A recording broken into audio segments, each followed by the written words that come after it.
You know that person who never shares anything online? It might be your friend. It might even be you. While others are busy recording their vacation, they are simply living it. You may assume they are missing out, but it is possible they understand something most people do not. The less you feel the need to showcase your life online, the more authentic it becomes. Let me ask you this. When did you last post on social media?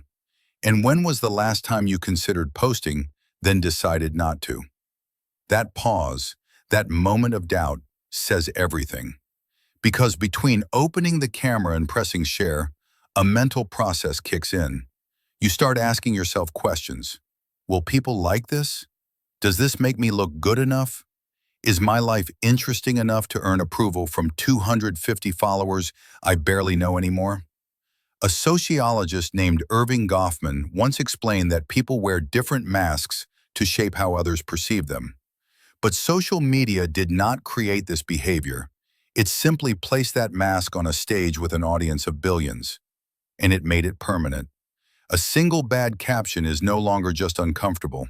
It lasts forever. Anyone can return to it and judge it at any time. People who choose not to post are opting out of the performance altogether.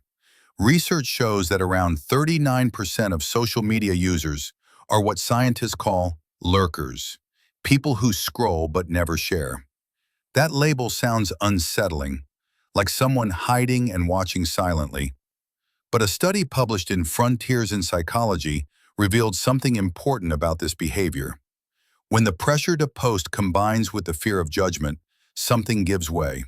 The research showed that constant comparison, privacy concerns, and external pressure blend together and create stress and mental fatigue. Those feelings push people to observe instead of participate. In simple terms, your brain is trying to protect you. Think about that. Comparing yourself to others is not just unproductive, it is toxic. Everyone else is displaying their highlight reel while you are living an ordinary Tuesday afternoon. There is a psychological concept called self-determination theory, which says people function best when they feel in control of their choices and free from external pressure. Social media works against that. It operates as a validation system where self-worth is measured through likes and reactions. People who choose not to post are not antisocial. They are preserving their sense of autonomy. They are essentially saying that their confidence does not need to come from strangers online. Research shows that people who feel secure in themselves and do not seek approval often see no reason to share their lives publicly. Their self-esteem is not dependent on likes or comments. They still scroll because they enjoy staying informed or feeling connected, but they remain silent because they value personal boundaries. Think about someone you know who almost never posts. When you meet them in real life, are they unhappy? Are they isolated? Usually not. They are generally doing just fine, sometimes even better than fine, because they are living their experiences instead of recording them. There is a trap most people never notice, and this is where it gets interesting. Even when you understand that social media is curated, your brain still reacts to it. Psychologists have found that simply scrolling, even without posting, triggers automatic comparison. You see a promotion, an engagement ring, a new home, and even if you know it is staged, the effect still lands. Your subconscious does not distinguish between real life and performed life. It only registers that someone else has more. People who avoid posting escape this constant pressure, not because they are fragile, but because they recognize the system is unfair. Why willingly enter a competition where others control the camera, the angles, and the narrative? There is also a group of people who watch YouTube obsessively but avoid Instagram or TikTok entirely. They will sit through a 2-hour video essay but scroll past endless photo posts. The reason is simple. YouTube does not demand performance from them. It allows consumption without social obligation. No one is monitoring whether you like the video. No one is questioning why you have not posted in months. You are simply learning, enjoying, existing. It is the most passive and pressure-free way to engage with content. All the enjoyment without the stress. They have discovered the loophole.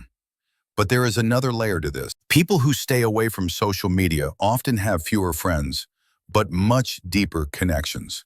They would rather have 5 people who truly know what is happening in their life than 1,000 people who tapped like on a post. And research supports this.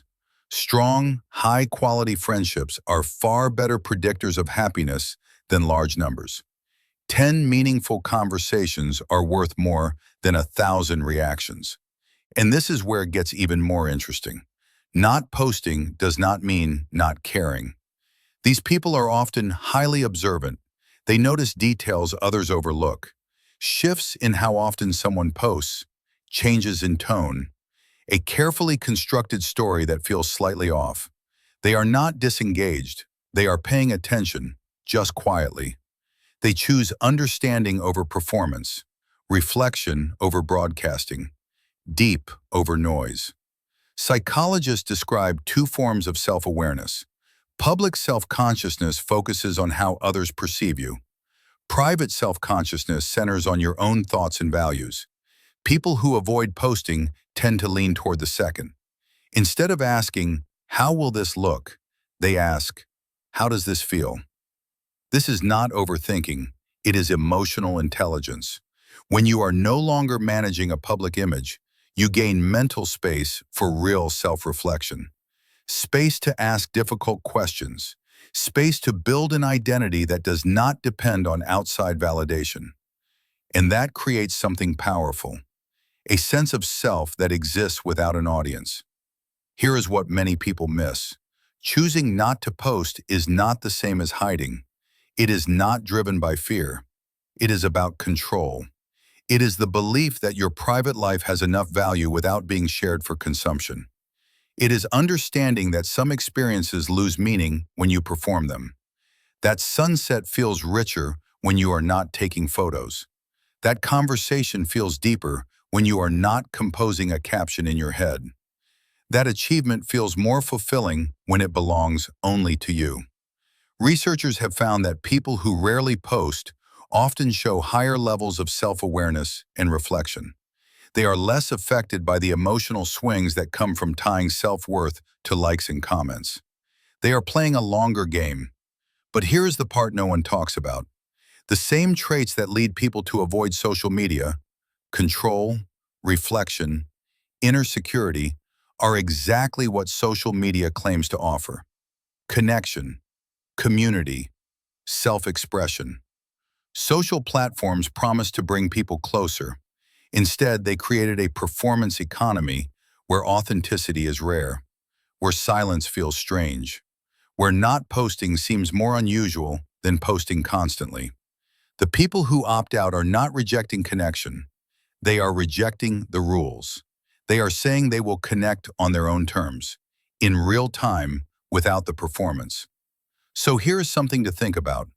What if the people who avoid social media are not missing out? What if they understood it first? What if choosing privacy over posts, depth over followers, and presence over performance is not antisocial? What if it is the highest form of self-respect? Because at the end of life, no one wishes they had posted more, but many wish they had truly lived.